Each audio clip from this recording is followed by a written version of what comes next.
नमस्कार, आप देख रहे हैं टोटल टीवी। मैं हूं सौरभ जौहरी। बुलेटिन की शुरुआत करेंगे बड़ी खबर के साथ। विपक्ष के हंगामे पर प्रधानमंत्री मोदी का पलटवार। गृहमंत्री अमित शाह के बचाव में बोले पीएम मोदी। डॉक्टर अंबेडकर को लेकर अमित शाह ने कांग्रेस का पर्दाफाश किया। कांग्रेस ने अंबेडकर की विरासत को मिटाने की कोशिश की। प्रधानमंत्री ने विपक्ष के हंगामे के बीच पलटवार किया है। गृहमंत्री अमित शाह के बचाव में बयान दिया। प्रधानमंत्री ने कहा कि डॉक्टर अंबेडकर को लेकर अमित शाह ने कांग्रेस का पर्दाफाश किया। कांग्रेस ने अंबेडकर की विरासत को मिटाने की कोशिश की। कल राज्यसभा में जिस तरह से अमित शाह ने विपक्ष पर करारे प्रहार किए, कांग्रेस का पर्दाफाश किया, खुद आपातकाल की भी याद दिलाई, वीर सावरकर का भी जिक्र किया। किस तरह से आरक्षण के नाम पर विपक्ष लगातार राजनीति कर रहा है और आरक्षण एक मुद्दा बनाया हुआ है। इन तमाम मुद्दों को केंद्रीय मंत्री अमित शाह ने सदन में उठाया। आज फिर प्रधानमंत्री नरेंद्र मोदी ने अमित शाह का बचाव किया और पलटवार किया है विपक्ष के हंगामे के बीच। ज्यादा जानकारी के लिए टोटल टीवी के एसोसिएट एडिटर प्रदीप कुमार हमारे साथ हैं फोन लाइन पर। सीधे उनका रुख करेंगे। प्रदीप जी, प्रधानमंत्री का पलटवार और बचाव, अमित शाह का पलटवार हमने देखा सदन में।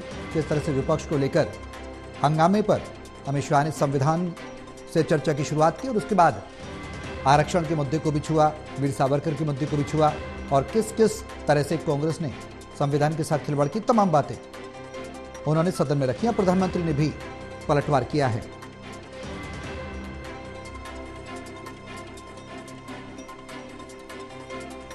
देखिए, प्रधानमंत्री नरेंद्र मोदी ने ये एक के बाद एक ट्वीट करते हुए बयान दिया है और गृह मंत्री अमित शाह पर जो कांग्रेस ने आरोप लगाए हैं उनका सिलसिलेवार जवाब देते हुए जोरदार पलटवार प्रधानमंत्री की ओर से।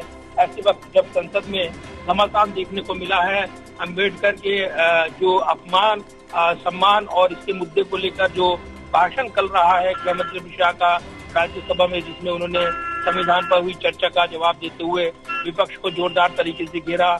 इसके बाद ये बयान वायरल हुआ, एक भाषण का एक अंश विशेष, और इसको लेकर बाबा अंबेडकर से जोड़ते हुए अपमान का मुद्दा बनाते हुए कांग्रेस की ओर से माफी की मांग की गई, गृह मंत्री के इस्तीफे की मांग की गई और इस पर जोरदार प्रदर्शन भी संसद के अंदर और बाहर देखने को मिला है, जिसके चलते सदन की कार्रवाई बाधित रही है। प्रधानमंत्री नरेंद्र मोदी ने विपक्ष पर जोरदार हमला बोला और साथ ही एक के बाद एक सिलसिलेवार कई ट्वीट करते हुए सोशल प्लेटफॉर्म पर प्रधानमंत्री ने यह हमला बोला है। तो ऐसे वक्त जब घमासान और राजनीतिक तौर पर अंबेडकर की विरासत और उनके अपमान सम्मान को लेकर जिसको मुद्दा बनाते हुए विपक्ष नजर आ रहा था, उस पर जोरदार पलटवार करते हुए प्रधानमंत्री ने ये कहा है कि संसद में जिस तरीके से ये गतिरोध उत्पन्न करने की कोशिश की गई है, इसमें बाबा अंबेडकर के अपमान और उनके साथ जो कांग्रेस का रवैया रहा है उसको भुलाया नहीं जा सकता। साथ ही उन्होंने कई बातें कही हैं। एक के बाद एक ट्वीट के जरिए ये भी कहा है कि कांग्रेस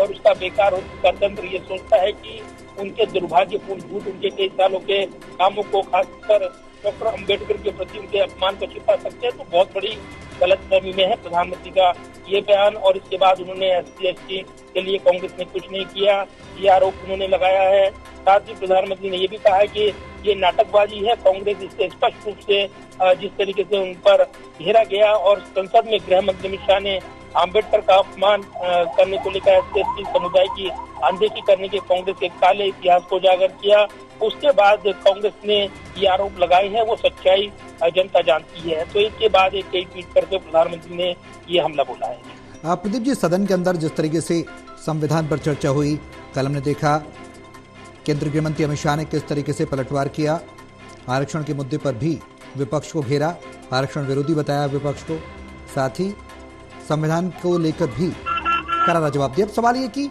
जो सदन है उसमें गतिरोध की स्थिति बनी हुई है, कब तक बनी रहेगी? क्योंकि विपक्ष मानने को तैयार नहीं है और सत्ता पक्ष लगातार पलटवार कर रहा है, विपक्ष भी जोरदार प्रहार कर रहा है। अंबेडकर अंबेडकर अंबेडकर और संविधान का नाम, इस तरीके का गुंजायमान सदन के अंदर हो रहा है।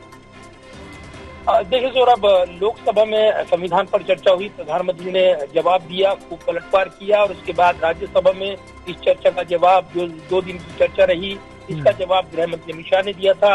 उनके बयान के एक हिस्से पर यह राजनीतिक विवाद हुआ है, जिसको सरकार और बीजेपी कह रही है कि उनके भाषण के अंश को गलत तरीके से प्रचारित किया जा रहा है। ये आरोप बीजेपी की ओर से एक पूरा वीडियो शेयर करते हुए उन्होंने कहा कि गृह मंत्री ने जो अपनी बात कही थी ये कांग्रेस पर हमला करते हुए कही थी। इधर कांग्रेस का ये आरोप है कि ये गृह मंत्री के बयान में यहाँ पर अपमानित किया गया है बाबा अम्बेडकर को, और जिस तरीके से इस बयान को उन्होंने यहाँ पर अपमानित करने वाला बताया तो गृह मंत्री पर निशाना साधा गया। उनके इस्तीफे की मांग कर रही है कांग्रेस पार्टी। ये राजनीतिक विषय है क्योंकि संविधान पर चर्चा के दौरान जोरदार बहस देखने को मिली और सत्ता पक्ष का यह आरोप है कि इस बहस में तर्क के साथ अपने मुद्दे नहीं दे पाया विपक्ष, इसलिए अब विवाद पैदा करने की कोशिश हो रही है। सदन की कार्रवाई 20 तारीख तक तय है, यानी 20 दिसंबर तक। ऐसे में अब ये निश्चित तौर पर कहा जा रहा है कि अब सदन की कार्रवाई वो हंगामे की ग्रेड चढ़नी तय है। ऐसे में कल अब सदन की कार्रवाई दोनों सदनों की 11 बजे शुरू होगी और उससे पहले बयान को लेकर जिस तरीके से विवाद हो रही है तो ऐसे में संभावना कम है। अब 2 दिन बचेंगे और ऐसे में ये नजर नहीं आ रहा है कि गतिरोध टूट पाएगा या नहीं। तो निश्चित तौर पर कई महत्वपूर्ण विधेयक इस बीच सरकार लाना चाहेगी। इस हंगामे के दौरान क्या वो पारित हो पाएंगे, बड़े सवाल है, तो जवाब का इंतजार है कल की महत्वपूर्ण कार्रवाई का, जब दोनों सदनों में 11 बजे सदन कार्रवाई शुरू करेगा। चलिए, बहुत शुक्रिया प्रदीप जी तमाम जानकारी साझा करने के लिए। तो डॉक्टर अम्बेडकर को लेकर अमित शाह ने कांग्रेस का पर्दाफाश किया, बात प्रधानमंत्री नरेंद्र मोदी ने की है और पलटवार जरूर किया और अमित शाह का बचाव प्रधानमंत्री ने किया है।